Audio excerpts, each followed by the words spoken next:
એક સમય શ્રી આચાર્ય મહાપ્રભુજી ગોવર્ધન ધરના મંદિરમાં ગોવર્ધન ધરનો શૃંગાર કરતા હતા। ત્યારે મનમાં આવ્યું કે આજે દહીં હોય તો સમર્પિત કરીએ। તેથી તેઓ પ્રભુદાસ જલોટાને દહીં મળે તો લઈ આવવા માટે કહે છે।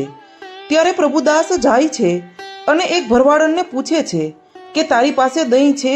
ત્યારે એ ભરવાડન દહીંના બદલામાં 1 ટકો અને મુક્તિ આપવાનું પૂછે છે। ત્યારે પ્રભુદાસ જલોટા કહે છે કે જા તને 1 ટકો અને મુક્તિ બંને આપ્યા। ત્યારે ભરવાડને કહ્યું કે હું કેવી રીતે માનું? એટલે પ્રભુદાસ એક કાગળ ઉપર લખી દે છે કે દહીંના બદલે મુક્તિ આપી। તે કાગળ ભરવાડન પોતાના છેડે બાંધીને પોતાને ઘેર આવી। ત્યારે તેણે પાડોશમાં કહ્યું કે આજે હું દહીંના બદલે મુક્તિ લઈ આવી છું। ત્યારે પડોશણે કહ્યું કે અરી જા, તને વૈરાગીએ ઠગી લીધી, મુક્તિ શું દેશે? ત્યારે તે ભરવાડને કહ્યું કે એમ ન બને, એ તો મોટા મહાપુરુષ છે, મને સાચે જ મુક્તિ આપી છે, મને કાગળ પણ લખી દીધો છે, મારે છેડે બાંધ્યો મેં, તેઓ જૂઠું ન બોલે। ત્યારે પડોશણે કહ્યું કે એ તો વખત આવ્યે ખબર પડશે। પછી ભરવાડનો દેહ છૂટે છે। ત્યારે યમદૂતો આવે છે એમને લેવા। એટલામાં જ વિષ્ણુદૂતો આવીને યમદૂતોને કહે છે કે આને છોડી દો, એને અમે લઈ જશું, કારણ કે આચાર્યજીના સેવક પ્રભુદાસે એને દહીંને બદલે મુક્તિ આપી છે, તેથી અમે લઈ જઈશું। ત્યારે યમદૂતો પાછા ગયા અને વિષ્ણુદૂતો એને વિમાન ઉપર બેસાડીને લઈને ચાલ્યા।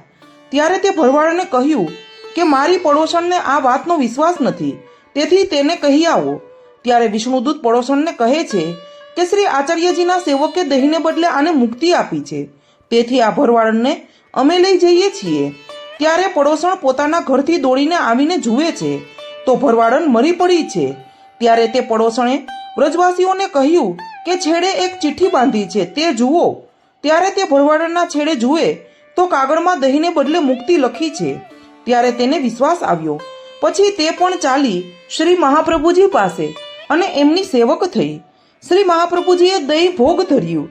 ત્યારે શ્રીનાથજી કહે છે કે દહીં બહુ મીઠું છે। પછી મંદિરે પધાર્યા ત્યારે તેને પ્રભુદાસ જલોટાને કહ્યું કે દહીં બહુ જ મીઠું અને સુંદર લાવ્યો, એના બદલે શું આપ્યું?